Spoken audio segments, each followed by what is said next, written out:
There exists in the midst of a great ocean, in a region where nobody goes, a mysterious and isolated island.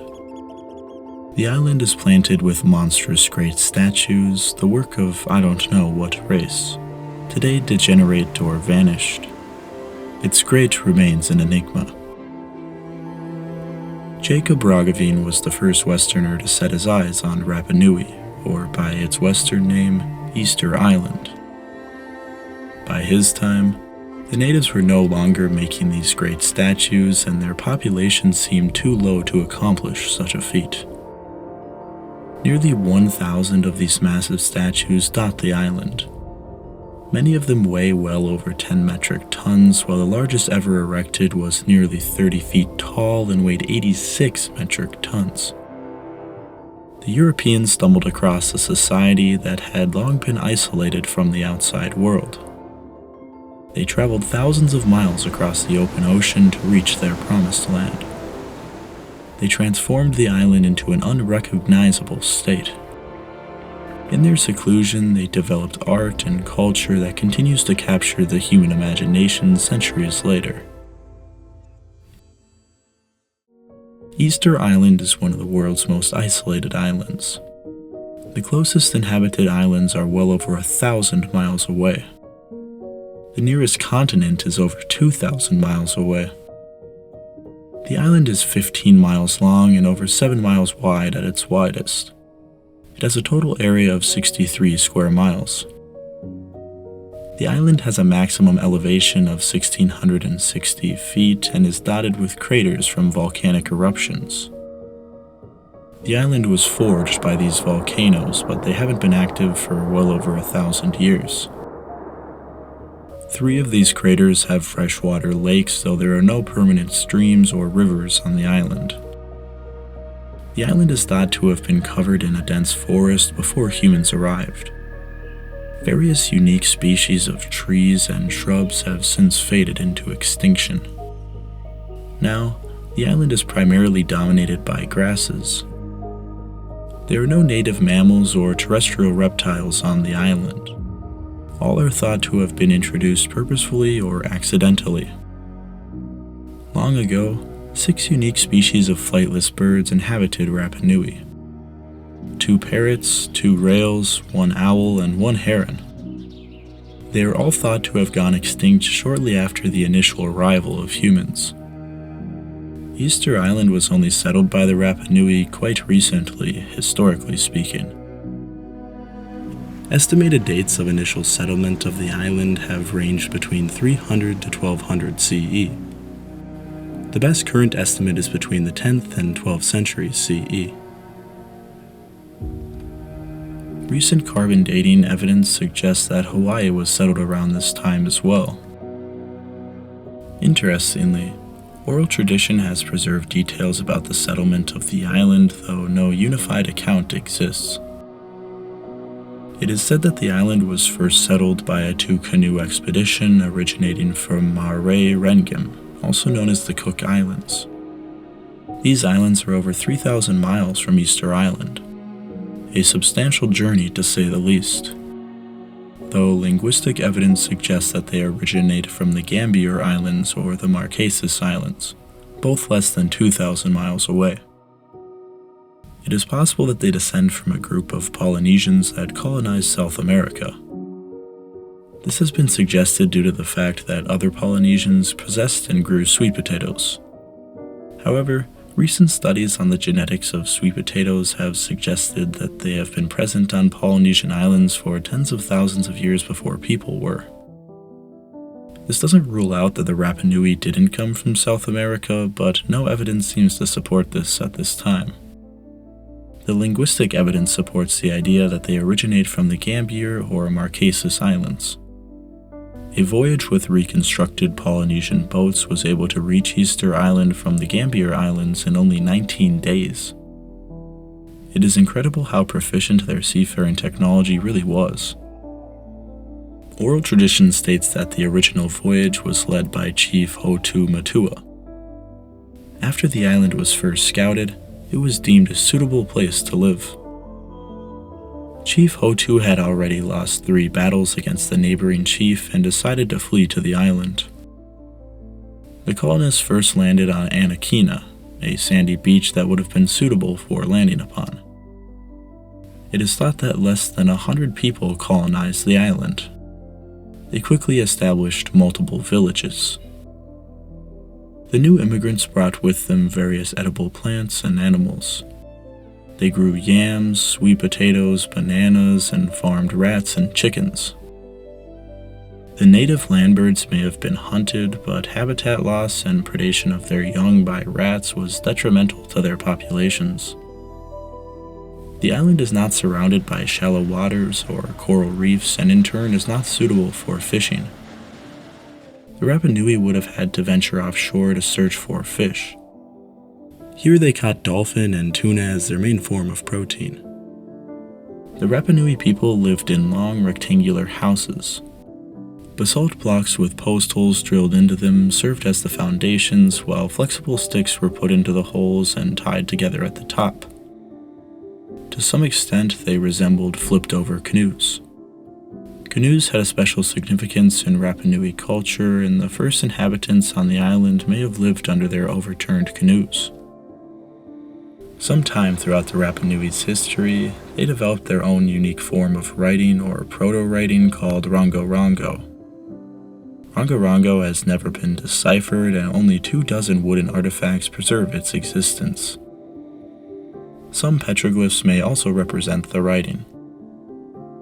Oral history has suggested that the writing was sacred and only the elite were able to read and write it. No modern Rapa Nui are able to read or write it, and attempts to ascertain knowledge regarding it have been unsuccessful. It is not known when the tablets were made. Some are inscribed on European ores, meaning they must have been made in the 18th or 19th centuries. Orliac 2005 argued that tablet C was made of wood from a tree that must have been 15 meters or 50 feet tall. Trees of this size had not been present on the island when Europeans first arrived. The writing system almost certainly predates the arrival of Europeans. Evidence of a similar writing system has not been found anywhere in Polynesia or South America. The system likely developed on the island. If so, it would be one of the very few independent inventions of writing in human history. Certainly an impressive accomplishment. Shortly after landing on the island, it is said that King Hotu Matua established the social and religious organization of the new community. Perhaps the writing was developed during this time. According to oral traditions recorded by missionaries, the island originally had a strong class system. The High Chief himself was directly descended through a line of firstborn children that linked back to King Hotu Matua.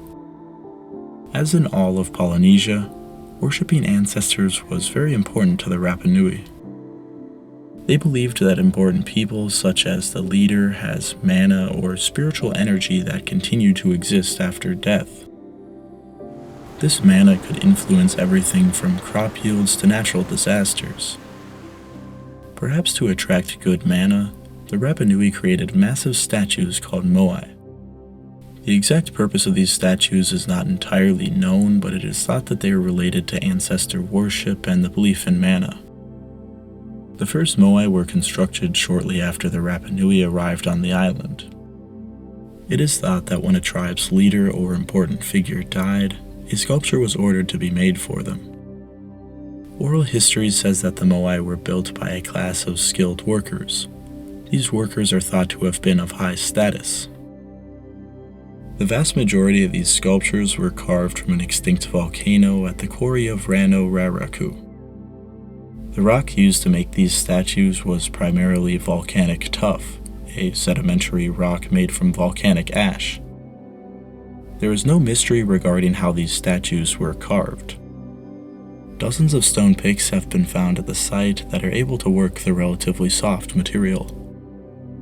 It still would have taken an incredible amount of time and effort to shape the Moai, but it was anything but impossible. Moai were carved lying on their backs before being moved to the hillside of the volcano. Here they were erected and their back was finished. Many unfinished moai still remain on the slopes standing upright. The moai lucky enough to be finished were then transported using a series of roads to their respective village. They then would have been placed facing the village with its back towards the sea. Nearly all moai are thought to have been placed facing inland except one picturesque group. Many have pondered about how these Stone Age people were able to create and move such massive stones. British mariner Captain James Cook wrote in 1774, "We could hardly conceive how these islanders, wholly unacquainted with any mechanical power, could raise such stupendous figures." By this time, the islanders abandoned their old ways and their population dwindled. There were few hints of how such stones were moved even at this time. Modern attempts to attain this knowledge have been fairly successful. There are actually quite a few ways that these statues could have been moved. It has long been hypothesized that wooden rollers were used to transport the stones. Rollers may have been used in some areas, though the majority of the roads were concave and not suitable for rollers. Oral stories have long told that the moai walked with the help of a priest who used their mana to move them. Inspired by these stories, theorist Charles Love created a 13-foot tall, 10-ton model. He tied ropes to the top of the head and both sides and the back for stability. With this model, a group of 25 men were able to move the statue a few hundred feet before accidentally knocking it over. Walking the moai would have been a very effective, though perhaps risky way to move these statues. Based on the statues found along Rapa Nui roads, Terry Hunt and Carl Lipo have shown that the pattern of breakage, form, and position of these statues is consistent with an upright hypothesis for transportation. These statues were originally created with a wide base which would have aided in walking. The wider base was then removed before installation. Recent experimental recreations have proven it is possible that once the moai were originally erected, they were walked upright all the way to their destination. There are fallen moai next to roads that may have been abandoned after being accidentally dropped. Perhaps they were not worth the effort of lifting once knocked over. Other methods have shown to be effective at moving moai, though upright walking seems to be the most possible method.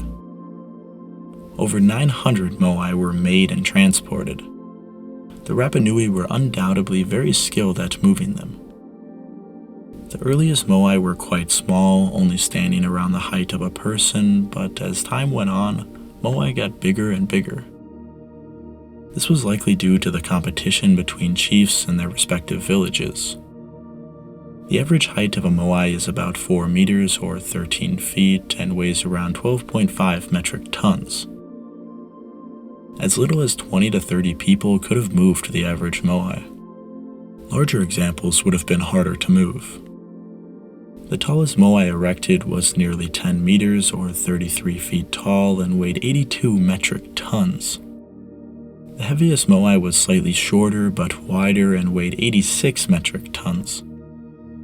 An unfinished moai still laying in its quarry would have been 21 meters or 69 feet tall and was estimated to weigh as much as 150 metric tons.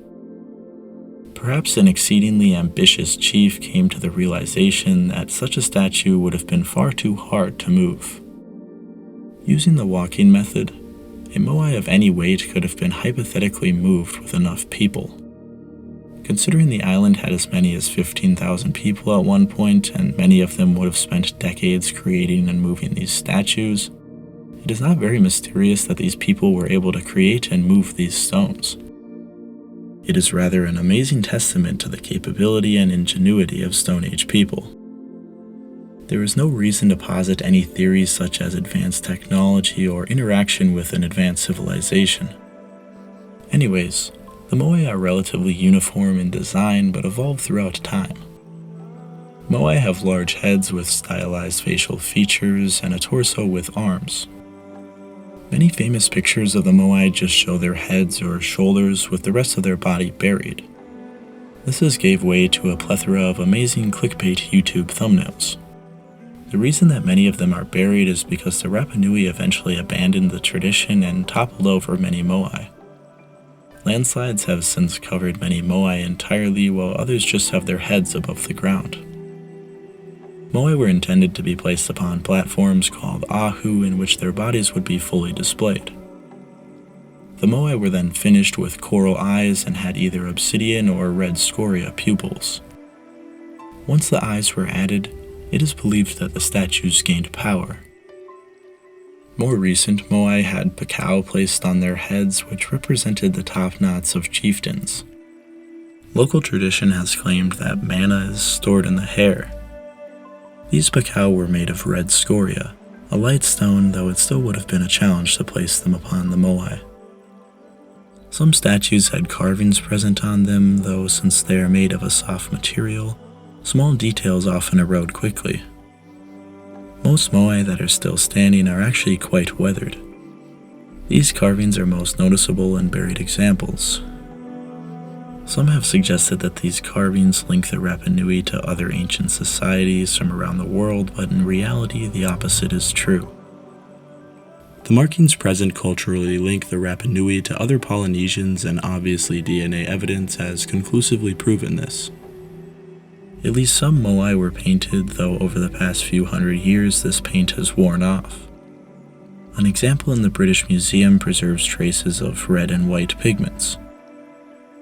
These statues would have been extremely expensive to produce, but obviously meant a lot to these people.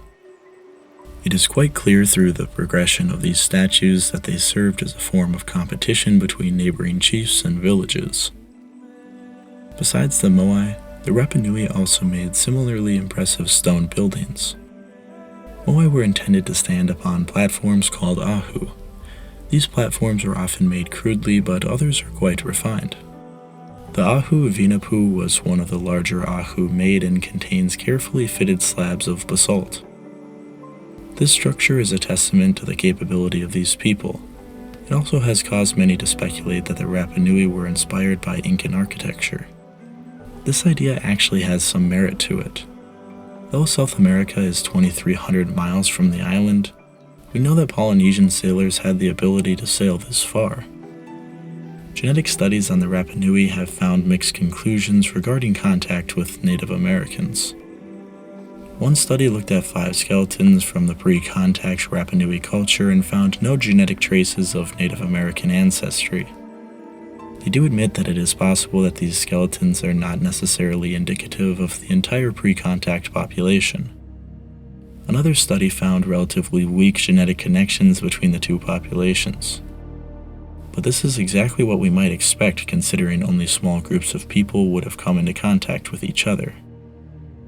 The authors suggested that Polynesians visiting South America in the 14 to 1500s may have taken American Indians with them upon their return.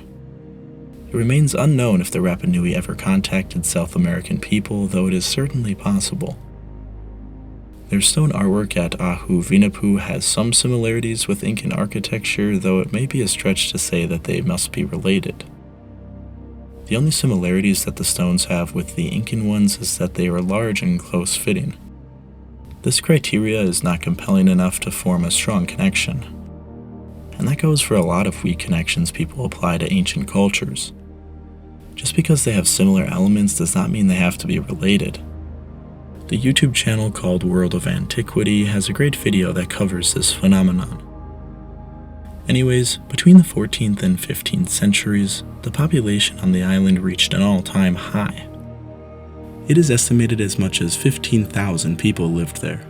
A century later, population was only around 3,000. This massive population crash was caused by a few factors. By this time, the island had largely become deforested. When the Europeans arrived, no trees taller than 10 feet existed on the island. The lack of wood meant that the people were no longer able to create seafaring vessels, cutting them off from one of their main food sources. Few building materials also meant life in the caves for many. The lack of trees also let the soil retain less fresh water, while sea spray blew harmful salt water onto the crops. Despite a starving population, the elite were still commissioning Moai. However, the artistic style began to change. Early Moai were very slim. Moai from this final period of the ancestor cult were made plumper with full stomachs. It is thought that this style was directly influenced by the fact that commoners were starving while the elites were well nourished. As resources diminished, the 11 tribes began to become more competitive. This period of unrest is under much debate, with some suggesting brutal war between tribes, while others suggest it was a more peaceful time of cultural change. Crudely made obsidian spear points are found in abundance dating to this time. Skeletal remains often show evidence of trauma, such as blows to the face or head. Perhaps mana became more important than ever as each tribe began making bigger and more ambitious moai. Many of these moai were either never finished or never left the quarry. This is thought to be the result of a sudden collapse that effectively ended the ancestor cult. Settlements were abandoned, cannibalism was rampant, and some took shelter in the island's many caves. It was during this time that a warrior class known as the Matatoa gained power and shifted the culture to the Birdman cult. The Birdman cult still believed that the Moai provided power, but that the dead now favored a new medium in which to give the people mana. This medium was through an annual competition. Every year, important men from all around the island would appoint a man of lesser status to participate. These men would be tasked to descend 250 meters down a cliff to the water's edge. From here, they would have to swim to a small rocky outcropping called Motu Itu while carrying provisions. Many died from falling, drowning, and some even by sharks. The first contestant to make it to the little island and find an egg of the sooty tern would be the winner. However, it was really his benefactor that took the glory. He would remain on the small island and yelled ashore that he had won. Immediately, the sponsor of the man would have all of his hair shaved and he would be painted red or white. The contestant would stay on the island and fast by himself. Eventually, he would swim back and present the egg to his patron. This man would then be declared Tangata Manu, a living representation of Makemake. The Tangata Manu would in effect become the sole ruler of the island, possessing all of the mana that the Moai once had. He would be showered with gifts of food from other tribes, and his clan would have the sole right to collect the season's harvest of wild bird eggs. He would spend an entire year in a ceremonial house where he was expected to simply eat and sleep. It was during this time of Rapa Nui culture that the first Europeans arrived. The first European contact with Easter Island took place on April 5th, 1722. This was on Easter Sunday, hence the name. Dutch navigator Jacob Roggeveen visited the island for around a week and noted that there were between 2,000 and 3,000 people present. It is clear from his account that the ancestor cult had long since vanished and the infrastructure to create and move these statues was abandoned. Roggeveen also reported that the island has rich soil and that all of the country was under cultivation. Pollen records affirm that the main trees on the island had died over 70 years prior to their visit. As explorers visiting indigenous populations often do, the Dutch got into a fight with the natives in which a dozen Rapa Nui were killed. Soon after, they left the island, leaving with them various diseases to ravage the natives. Nearly 50 years later, 2 Spanish ships sent by the Viceroy of Peru landed on the island. They surveyed the coast and claimed it for the Spanish before leaving. 4 years later, in 1774, famous British explorer James Cook visited the island. Cook and his crew made various accounts of their time on the island. I will tell some examples. The people were as fascinating as any silent statue, if only because of what Cook could not learn from them. They numbered only 600 or 700, he thought, of which 3/4 were men. Perhaps women were kept hidden, he guessed. Especially distinctive were their lengthened earlobes with prominent slits, a curious feature found nowhere else in the South Pacific. 3 or 4 canoes were seen, one with a plank 8 feet long. Yet, we did not see a stick on the island that would have made a board 1/2 this size, for the island had no trees. Maybe the wood was washed ashore, he thought. And try as he did, he could not learn the local name of Easter Island. One thing was for sure, there were no giants 12 feet tall on the island as Roggeveen sailors had claimed. The natives were hospitable, but they were all expert thieves. They had a liking especially for hats, which they would snatch whenever they could. While the artist William Hodges sat sketching quietly, someone grabbed his hat and ran off. William Wales, the astronomer, lifted his musket to reply, but then began to think, his life is worth more than a hat. Towards the northeast coast was full of those Colossian statues. Most of them were toppled over and broken, but some still stood erect on masonry platforms. One of them 30 feet long, and all of them were faced with hewn stones joined closely together without cement. Pickersgill and his companions were correct in surmising that the statues were effigies of ancient leaders rather than local deities, and a few skeletons did suggest a burial site. At lunchtime, Wales painted a scene of disaster and mystery. The only method Wales could imagine for the way the statues could have been upended was by gradually raising one end little by little on piles of stones that would make a kind of removable scaffolding. Cook was principally grateful for the small amount of food he was able to buy for his sailors, even though it was no more than a stopgap that came in the nick of time. A few items of sugarcane, yams, plantains, taro or eddy root, and 2 or 3 small fowl. Certainly far from enough to fill 130 empty stomachs. But Easter Island left him disgruntled. Nature has hardly provided it with anything fit for a man to eat or drink. As far as any fresh water, his sailors might as well drink from the ocean, he thought. The food was insufficient and plain, but it did have one result.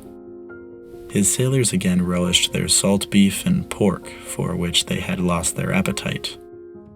Reinhold too thought it was time to hasten away to some more happy spot for refreshment. On March 17th, Cook began to shape a course northwest of the Marquesas Islands, about 2,000 miles distant. Though this video is not about European exploration, it is amazing to think about what these men would have seen on this mysterious island. In Cook's account, it was reported that some of the Moai had been pushed over. A visit to the island by the French 64 years later in 1838 indicated that only a handful of Moai were left standing. By the 1860s, no Moai remained standing except for the half-buried examples on the slopes of Renu Raraku. Oral history provides one account of a clan pushing over another clan's Moai at night, though oral history suggests that earthquakes were primarily responsible. The evidence does suggest earthquakes may have been the cause, though purposeful toppling cannot be ruled out. Over 50 of these Moai have been re-erected in the modern day. A handful of other missions visited the island throughout the early 20th century and were relatively uneventful. Terror would strike in the 1860s when Peruvian slave traders targeted the island. Through violent abductions, 1,500 men and women were captured in only a couple of months. International protest eventually pressured the Peruvian government to return these people. They returned them with tuberculosis, smallpox, and dysentery. In 1864, Christian missionaries arrived for a short time, converting Rapa Nui. They returned with Captain Dutroux Bornier in 1866. Dutroux was a former officer in the Crimean War, but was later arrested and sentenced to death in Peru for arms dealing.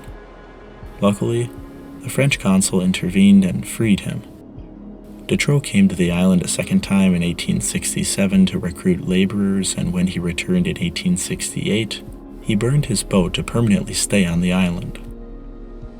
Here, he attempted to cleanse the island of Rapa Nui people and turn it into a sheep ranch.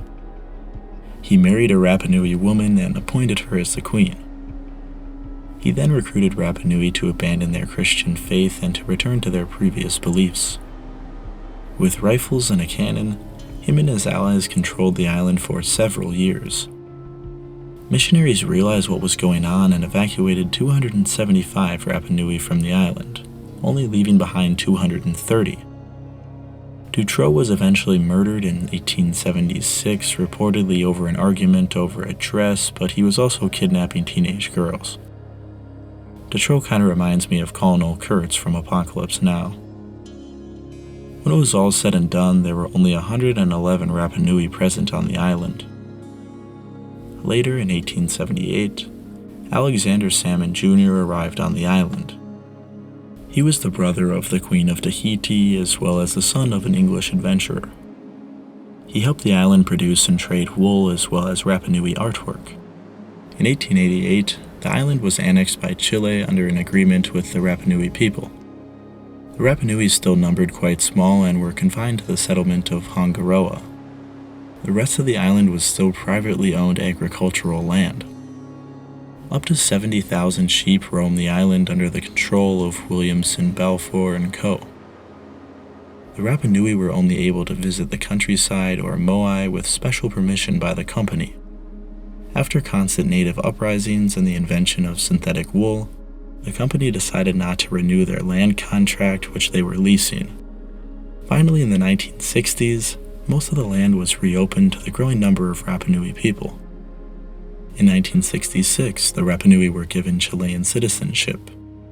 Tourism increased throughout the 20th century and many Chilean people migrated to the island.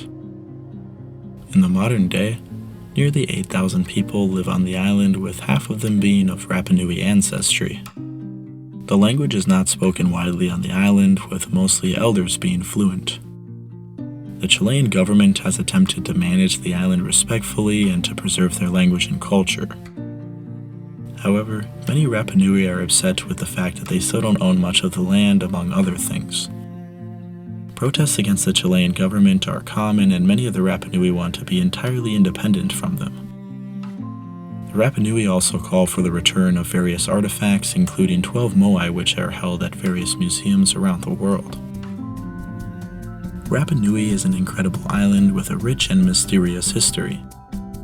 In only 800 years, their society grew to incredible heights and fell to unfortunate lows. Though we know a great amount of information about their history and culture, there are many mysteries surrounding these people. We will never know the exact methods used to move such immense stones, though one or more of our hypotheses are likely correct. Their ability to create and move these stones with Stone Age technology is a testament to the capability of Stone Age people and the greatness of the Rapa Nui culture. The island remains a small dot on our world worth exploring, and hopefully, someday I can pay it a visit. Well, thanks for watching this installment of North 02. Even though this was not a video on prehistory, I hope you enjoyed learning about their unique culture. I may cover other historical topics or even modern ones in the future. I hope you stick along for the ride. Well, arrivederci.